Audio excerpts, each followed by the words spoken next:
18 வயசுக்கு மேல இருக்கவங்க கண்டிப்பா ஓட்டு போடணும். நல்லவர் யார் தீயவர் யார் என்று தெரியாம கிட்டத்தட்ட எங்க அப்பா சொன்ன கட்சிக்கு நான் போட்டேன். இந்த நிக்கிற மக்கள் மேல எனக்கு நம்பிக்கை இல்லை, நான் நோட்டா போடலாம் அப்படி. நோட்டா போட்டாலும் நான் போடாத இருந்தாலும் ஒன்று தானே. உங்களுடைய வாழ்வியலவே மெயின்டைன் பண்றது இன்டைரக்ட்லி அந்த அரசாங்கம் தான்.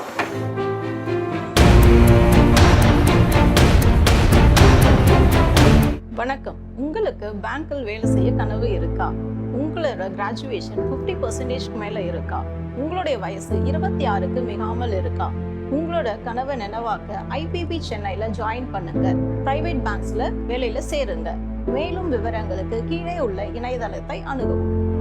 நியூஸ் டுடே இந்தியா நேயர்களுக்கு எனது அன்பான வணக்கங்கள். இன்றைய தினம் நியூஸ் டுடே இந்தியாவுடைய அழைப்பை ஏற்று தங்களுக்காக இந்த அருமையான தலைப்பிலே பேச விளைகின்றேன். இந்த நியூஸ் டுடே இந்தியா சேனலுக்கு வந்திருக்கும் திரு ராஜேந்திர ராஜா, முன்னாள் காவல்துறை அதிகாரிக்கு வணக்கம். வணக்கம். நீங்க ஒரு முக்கியமான விஷயங்கள், இன்னைக்கு எலெக்ஷன் வரப்போது, நெருங்க போகுது. ஒரு முக்கியமான விஷயம் என்னன்னா, அந்த 18 வயசுக்கு மேல இருக்கவங்க கண்டிப்பா ஓட்டு போடணும் அப்படின்னு ஒரு ஜனநாயக கடமையை ஆற்றணும் அப்படின்னு ஒண்ணு இருக்கு. இதை பத்தி உங்களோட கருத்து என்ன? இது ஜனநாயக கடமையை ஆற்றுறதுக்கு எதுக்கு தயங்குறாங்க மக்கள் அப்படின்னு கொஞ்சம் சொல்லுங்களேன் உங்க பார்வையில. இன்றைய தலைப்புக்கு நாம் செல்வதற்கு முன்பாக நியூஸ் டுடே இந்தியா நேயர்களை முதன்முறையாக நான் சந்திக்கிறேன். எனது மனமார்ந்த வாழ்த்துக்களையும் நன்றியையும் உங்களுக்கு தெரிவித்துக் கொள்கின்றேன். அதே சமயத்தில் தங்கள் அலுவலகத்திற்கு வந்து தங்களுடைய நேயர்களுக்கான தகவல்களை தெரிவிக்கும் பொருட்டு தங்கள் அழைப்பினை ஏற்று இங்கு வருவதற்கு மிகவும் மகிழ்ச்சி அடைகின்றேன். தங்கள் அழைக்கிற பொழுது இந்த நாட்டு மக்களுக்கு தேவையான பல்வேறு நல்ல கருத்துக்களை, தகவல்களையும் நாம் பரிமாற வேண்டும். இது ஜனநாயக கடமையாகவும் இருக்கிறது. அதுவும் தேர்தல் சமயத்திலே செய்ய வேண்டியவை, செய்யக்கூடாதவை போன்றவை பற்றி தெளிவான கருத்தின்மையின் காரணமாக மக்கள் பலர் குழப்பத்தில் இருக்கிறார்கள். நடுத்தர மக்களுக்கு இது போன்ற தகவல்கள் தெரியவில்லை. தெளிவற்ற நிலையில் இருப்பதால் ஓட்டு போடவே சில பேர் வருவதில்லை போன்ற கருத்துக்களை நீங்கள் கேட்டிருக்கிறீர்கள். அருமையான தலைப்பு, நேரத்துக்கு ஏற்ற தலைப்பு. இந்த தலைப்பை நீங்கள் தேர்ந்தெடுத்ததுக்காக உங்களை நான் பாராட்டுகின்றேன். நன்றியா. நம்ம தலைப்பில் போவோம். இப்போ பாராளுமன்றத்துக்கான தேர்தல் நமக்கு அறிவிக்கப்பட்டிருக்கிறது. தேர்தல் வேட்பாளர்களும் தங்களுடைய வேட்பு மனுக்களை தாக்கல் செய்து கொண்டிருக்கிறார்கள். கிட்டத்தட்ட 39 தொகுதிகளில் தமிழ்நாட்டிலும் நமது அண்டை மாநிலமான பாண்டிச்சேரியில் ஒரு தொகுதியும், கிட்டத்தட்ட 40 தொகுதிகளில் நமது அரசியல்வாதிகள் களமிறங்குகிறார்கள். ஸோ மிகப்பெரிய சூடான களமாக இப்பொழுது மும்முனை போட்டியாக தமிழ்நாட்டிலே களம் நின்று கொண்டிருக்கிற சூழ்நிலையில் நாம் உங்கள் நியூஸ் டுடே இந்தியா நேயர்களுக்கு நாம் இந்த தகவல்களை பரிமாறப் போகின்றோம். மிக்க மகிழ்ச்சி. 18 வயசுக்கு மேல எதுக்காக ஓட்டு போடணும்? அதாவது ஜனநாயக கடமைன்னு சொல்றாங்க, வாஸ்தவம்.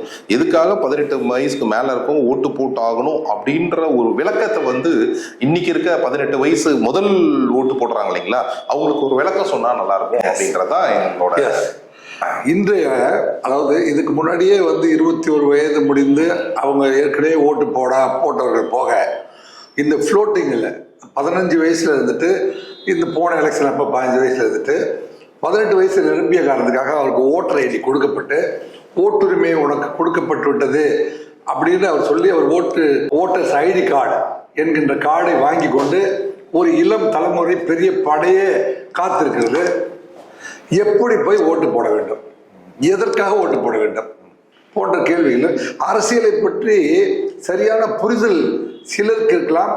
அரசியல் சார்ந்த குடும்பத்தை சேர்ந்த இளைஞர்களுக்கு அரசியல் பற்றி சில புரிதல் இருக்கும். அவர்கள் கல்வியிலே கிட்டத்தட்ட 16 வயதில் 17 வயது வரை அவங்க +2 வரைக்குமே அவங்க எஜுகேஷனை, அவங்க சிஸ்டம், அவங்களுடைய பேட்டர்னில், அவங்க சிலபஸில் கான்சென்ட்ரேட் பண்ணிட்டு இருக்க பொழுது அதிக மதிப்பெண்கள் பெற்றாக வேண்டும் +2ல. அதை கடந்து வர்றதுனால இவங்க அரசியல் பற்றியும், ஆளுகின்ற அரசியல் நல்லவர் யார் தீயவர் யார் என்று தெரியாம, கிட்டத்தட்ட எங்க அப்பா சொன்ன கட்சிக்கு நான் போட்டேன், எங்க குடும்பமே ஒரு கட்சியை சேர்ந்திருக்குது அதுக்காக போட்டேன் அப்படின்னு சொல்ற நிலைமையில் இருப்பாங்க. ஆனா அது அல்ல. அவங்களுக்கும் கற்றலில் கேட்டலே நன்று அப்படின்னு இப்ப அரசுகள் இப்ப மாநில அரசுனா என்ன, மத்திய அரசுனா என்ன, மாநில அரசுகள் என்னென்ன திட்டங்கள் கொண்டு வந்திருக்கிறார்கள், அந்த திட்டங்கள் ஏற்புடையதா இருந்ததா. மத்திய அரசை பொறுத்தவரை இப்ப இது மத்திய அரசுக்கான தேர்தல். முதல்ல இது மாநில அரசுக்கான தேர்தலா மத்திய அரசுக்கான தேர்தலா அப்படின்னு தெரியணும். இது மத்திய அரசுக்கான தேர்தல். பாராளுமன்றம் என்பது டெல்லியில அமைந்திருக்கிறது. அது இந்தியாவையே வந்து தனது ஆளுகைக்குள் கொண்டு வரக்கூடிய ஒரு அரசை அமைக்கக்கூடிய, இந்தியாவை வழிநடத்தி ஒரு நாட்டை வழிநடத்தி செல்கின்ற team of member of parliaments அவங்களை கிரியேட் பண்ற ஒரு எலெக்ஷன். ஸோ இந்தியா, எதிர்கால இந்தியா எந்த அமெரிக்கா போன்ற நாடுகளுக்கு அல்லது ரஷ்யா போன்ற நாடுகளா அல்லது லண்டன் போன்ற நாடுகளை மிஞ்சுகின்ற அளவுக்கு அறிவியல் ரீதியாக, பொருளாதார ரீதியாக, தனிமனித வருமானம் ரீதியாக, வேலை வாய்ப்பு ரீதியாக இந்த அரசுகள் செய்து கொண்டிருக்கிற வேலை பணி என்ன, வேலை திட்டம் என்ன அப்படிங்கிறதெல்லாம் யோசிச்சு, ஏனென்றால் 18 வயசுல இருக்கிறவங்க வேலைக்கு போயிருக்க மாட்டாங்க. ஸோ வேலைக்கு உனக்கு யார் வந்து சிறந்த வேலை வாய்ப்பை கொடுப்பார்கள்? உங்கள் அறிவை வளர்த்து, தனி மனிதனுடைய அறிவை வளர்த்து, அதன் மூலமாக சமூகத்தை வளர்த்து இந்த நாட்டை வந்து வளர்ச்சி பாதைக்கு கொண்டு செல்கின்ற கட்சி, கொள்கை எது அப்படின்னு தேர்ந்தெடுக்க வேண்டிய பொறுப்பும் கடமையும் அவருக்கு இருக்கு. அது வந்து 16 வயசுல அல்லது 17 வயசுல அவர் +2 முடிச்சுட்டு ஓரளவு அவர் வந்து இந்த நாட்டை பற்றி நீ சிந்திச்சாகணும். நீ பிறந்த நாடே சிறந்த கோயில், பேசும் மொழியே தெய்வம்ங்கிறான். அப்ப பிறந்த நாடு சிறந்த கோயில், அந்த கோயிலை பாதுகாக்க வேண்டிய பொறுப்பு உனக்கு வந்துருச்சுங்கிறத அறிவிக்கிறது தான் அந்த 18 வயசு. அதனாலதான் 18 வயசுக்கு மேல ஓட்டு போடணும்னு சொல்றீங்க. அதனாலதான் கடைசியா அதை முடிச்சிட்டீங்க அந்த கேள்வி. இப்போ அடுத்த கேள்வி என்னன்னா, இப்போ நிறைய பேர் வந்து நம்ம 75% ஓட்டு, 80% ஓட்டு தான் பதிவு ஆகுது. ஸோ இந்த இந்த இந்த கம்மியா ஓட்டு விகிதம் விடுறதுக்கு காரணம் என்ன? இப்போ 100 பேர் இருக்காங்கன்னா ஒரு கிராமத்துலயோ ஒரு இதுலயோ ஒரு 1000 பேருக்கு 1000 பேர் ஓட்டு போட்டு ஆகணும் இல்லைங்களா? ஒரு கவுன்சிலர்ல இருக்கு, ஒரு வார்டுல இருக்காங்கன்னா 1000 பேருக்கு 1000 பேர் ஓட்டு போட்டு ஆகணும். இதுதான் ஒரு ஜனநாயக கடமை. ஆனா ஒரு 75% மக்கள் தான் ஓட்டு போடுறாங்க, மீதி பேர் ஓட்டு போடல. இதுக்கு என்ன காரணம்? அவங்களுக்கு என்ன சொல்ல விரும்புறீங்க நீங்க? இந்த ஓட்டு போடாமல் இருக்கிற மக்களுக்கு என்னுடைய வேண்டுகோள் என்னவென்றால், முதற்கண் நீங்கள் தயவு செய்து இந்த வருடம் இந்த முறை ஓட்டு போடுங்க அப்படின்னு சொல்லிட்டு நான் தொடங்குறேன். ஏன் போடணும், ஏன் ஓட்டு போடணும் அப்படின்னா, இப்ப தமிழ்நாட்டில் நீங்க குடியிருக்கிறீங்க அப்படின்னா தமிழ்நாடு அரசு எவ்வளவு கடன் வாங்கியிருக்குதோ அந்த கடன் சுமை ஒவ்வொரு 2350 ரூபாயோ என்னமோ ஒரு கணக்கு சொல்றாங்க. ஒவ்வொரு தனி மனிதனுடைய தலையிலும் இந்த அரசாங்கம் வாங்கிய கடன் உன் தலைமையில வரப்போகுது. நீ எந்த கட்சிக்கு போட்டால் கடன் இல்லாமல் வாழ்க்கை நடத்த முடியுமா, அல்லது எந்த கட்சிக்கு ஓட்டு போட்டால் நீங்க வந்து வேலை வாய்ப்பும் உயர்கல்வியும் பெற முடியும். அப்ப இவ்வளவு நாள் இந்தியன் மக்கள் மேல கடன் இல்லைன்னு சொல்ல வரீங்களா நீங்க? கடன் இருக்குது, கடன் இருக்கு. அந்த கடனை அடைக்கிற அளவுக்கு யார் திட்டம் வச்சிருக்காங்களோ இல்லையே. இவ்வளவு இப்ப வரும் 75 வருஷம் ஆச்சு நம்ம நாடு சுதந்திரம் வாங்கி. இப்போ இது வரைக்கும் பாத்தீங்க அப்படின்னா நமக்கு இருந்து முதல்ல தனிநபர் கடனோட இன்னைக்கு கடன் அதிகம்தான், இல்லைன்னு சொல்ல வரல.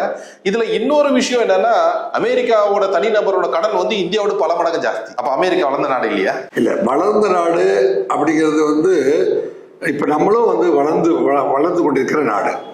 பேக்வேர்ட் அதாவது அண்டர் டெவலப்டு அப்படின்றது வந்து டெவலப்பிங் அப்படின்னு இருக்கோம். எப்போ டெவலப்டா மாறுறோம் அப்படின்னா, நம்மளுடைய கரன்சி பார்த்தீங்கன்னா, நம்ம currency on par with London, on par with Japan, on par with USA, அல்லது சிங்கப்பூரை விட நம்மளுடைய மணி வந்து நம்மளுடைய ஒரு 35 ரூபாய் அல்லது 40 ரூபாய் கொடுத்தாங்க மலேசியாவில் $1 வாங்க முடியும். நம்ம பணத்திற்கான மதிப்பு எப்போ வந்து இன்டர்நேஷனல் ஸ்டாண்டர்டுக்கு வருகிறதோ அப்போதான் நம்ம வந்து வளர்ச்சி அடைந்த நாடா கருதப்படும். இதுல ஒரு கான்ட்ரவர்ஷியல் கேள்வி இருக்கு எனக்கு. இப்ப ஜப்பானோட பணம் வந்து நம்ம பணத்தோட கம்மி, அப்ப அது வளர்ந்த நாடு இல்லைன்னு சொல்ல வரீங்களா? இல்ல, அவங்க வந்து இப்ப பொருளாதார ரீதியா பின்தங்கி இருக்காங்கன்னு அர்த்தம். பொருளாதார ரீதியா அவங்க பின்தங்கி இருக்கிறாங்க அப்படின்னு அர்த்தம். எப்ப பணத்தினுடைய இப்ப ஸ்ரீலங்கா பாத்தீங்களா, அவங்க வந்து இப்ப நம்ம ₹1 அவங்க $6 கொடுக்க வேண்டியதுன்னா அவங்க எக்கானமிக் கொலாப்ஸ் நான் சொல்றாங்க. ஸ்ரீலங்காவுடைய எக்கானமியே வந்து போயிடுச்சு. இல்ல, அவங்க மாத்தி ஓட்டு போட்டாங்க. அதுதானே இப்ப நம்ம பேசுற டாபிக்கே அங்கதானே. அவங்க வந்து அதனாலதான் சொல்றேன், ஒவ்வொரு தனி மனுஷனும் அவர் விரும்புறாரோ விரும்பலையோ அரசியல் அவரை சுத்தி தான் இருக்கு, அவர் வீட்டை சுத்தி இருக்கு. உங்க வீட்டு யாரு ஓட்டு போடுறீங்களோ அவர் தான் வந்து உங்க வீட்டுக்கு தண்ணி திறந்து விட போறாரு, உங்க வீட்டுக்கு கரண்ட் கொடுக்க போறாரு, உங்க வீட்டுல வந்து ப்ராப்பர்ட்டி டேக்ஸ் அவர் தான் வாங்க போறாரு, அவர் வந்து உங்க வீட்டுக்கு சாக்கடை வெளியேற்றம்னா அவர் தான் வந்து சீவேஜ் போர்டு மெயின்டைன் பண்ண போறாரு. உங்களுடைய வாழ்வியலவே மெயின்டைன் பண்றது இன்டைரக்ட்லி அந்த அரசாங்கம் தான்.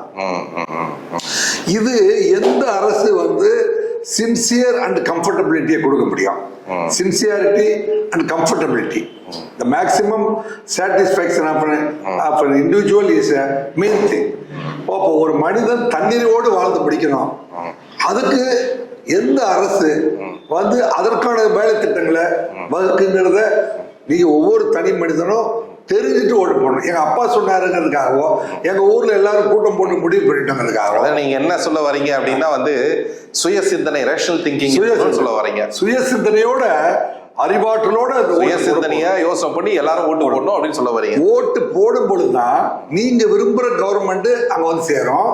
நீங்க ஓட்டு போடாம விட்டுட்டீங்கன்னா நீங்க விரும்பாத கவர்மெண்ட் கிட்ட நீங்க அடிமையா வாழ வேண்டியிருக்கும், அல்லது அவங்க சொல்றதை ஏற்றுக்கொண்டுதான் நீங்க வாழ்ந்தாகணும். அதனால பிறப்பு முதல் இறப்பு வரை வந்து இப்போ ரெஜிஸ்டர் பண்றாங்க.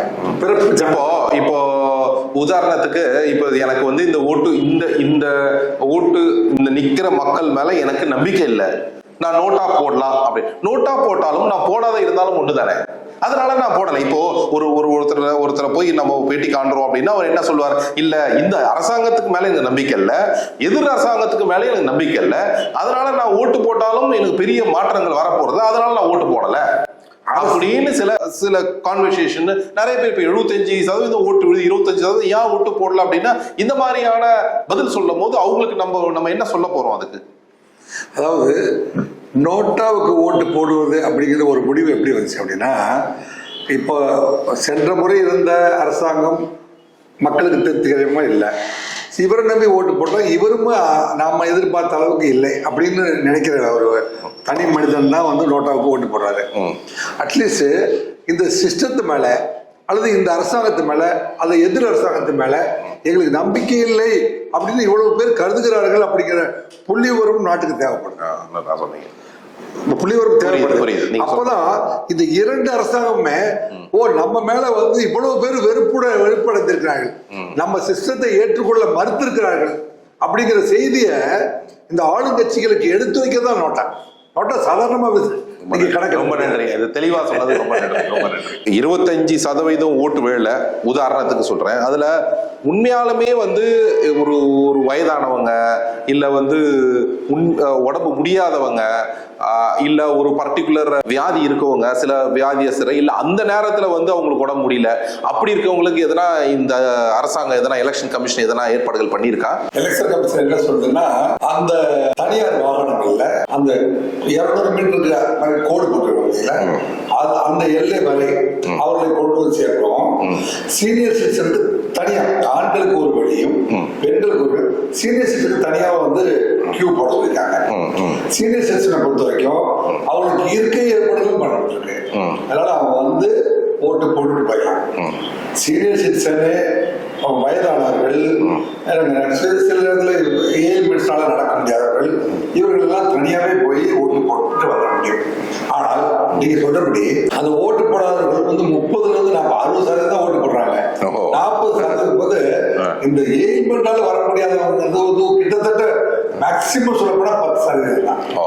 சோ நமக்கு நம்ம கான்சென்ட்ரேட் பண்றது அந்த 30 பேரு நான் ஏன் ஓட்டு போடணும், எவனும் சரியில்லை அல்லது நான் வெளியூர்ல இருந்தவங்களுக்கு தபால் ஓட்டு, தபால்ல நீங்க வந்து ரிட்டர்னிங் ஆஃபீஸர்கிட்ட நீங்க கேட்டீங்கன்னா எழுதி கேட்டீங்கன்னா அவர் வந்து உங்களுக்கு நான் தபால் ஓட்டு கொடுத்துருவாரு.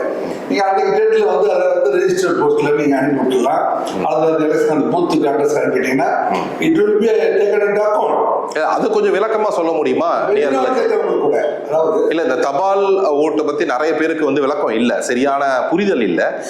அந்த விளக்கத்தை கொஞ்சம் சொல்ல முடியுமா? ஏன்னா மக்களுக்கு இப்போ வந்து உதாரணமா வந்து இப்ப சென்னை அண்ணா நகர் தொகுதி 88 அப்படின்னு வச்சுக்கல, வார்டு நம்பர் 88 அப்படின்னு இருக்கும். அந்த வார்டு நம்பர் 88க்கு தேர்தல் பொறுப்பு அதிகாரி யாரு அப்படின்னு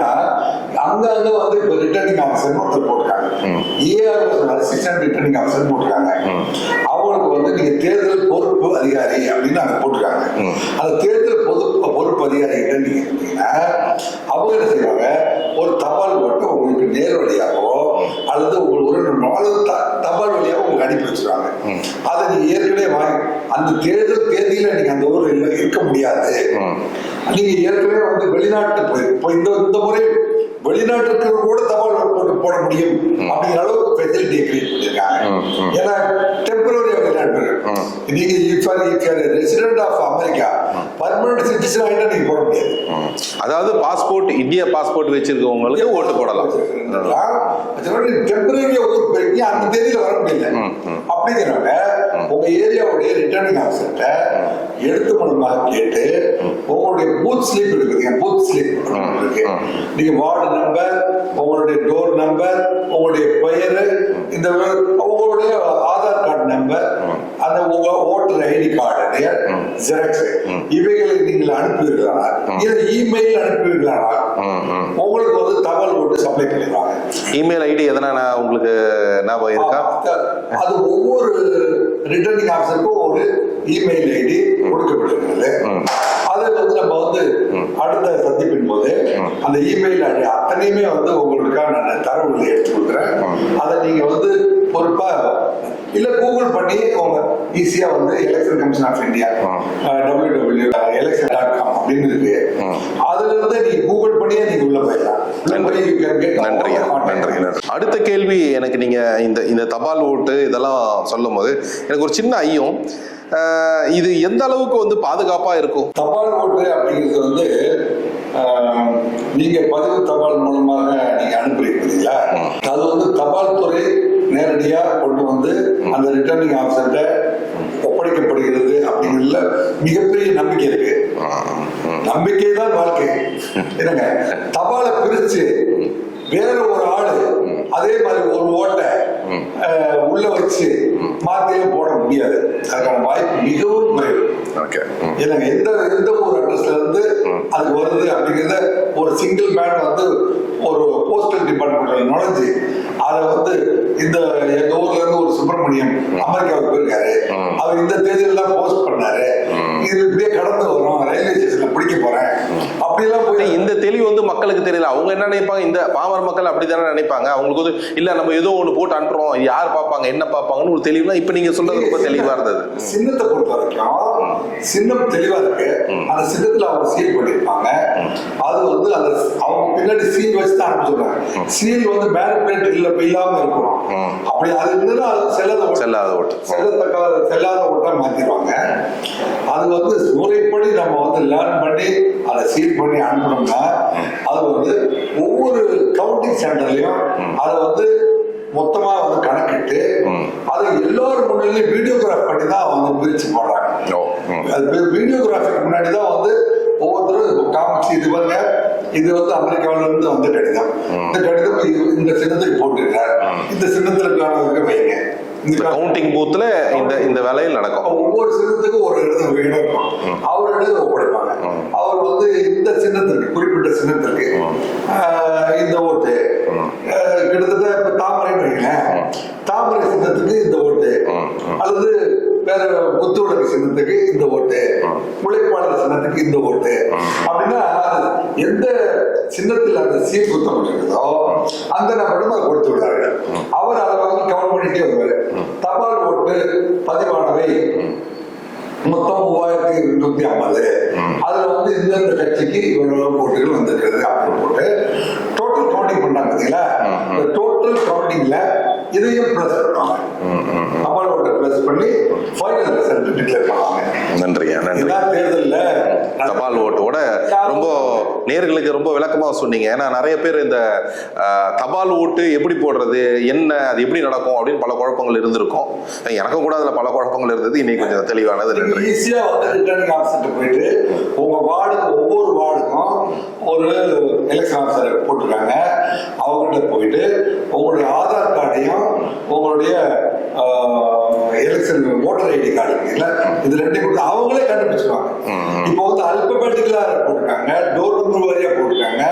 ஒவ்வொருத்தருக்குமே வந்து தமிழ்நாட்டுல இந்தியாவில் எத்தனை வாக்காளர்களோ அத்தனை பேருக்குமே வந்து புக்லெட் போட்டு அது அங்கங்க கொடுத்துட்டாங்க அந்த ஏரியாவுக்கு. உங்க சீரியல் நம்பர் கொடுத்தோடனே அவங்க உங்க பேஜை எடுத்து உங்களுக்கு பூத் ஸ்லிப் கொடுத்துருவாங்க. அந்த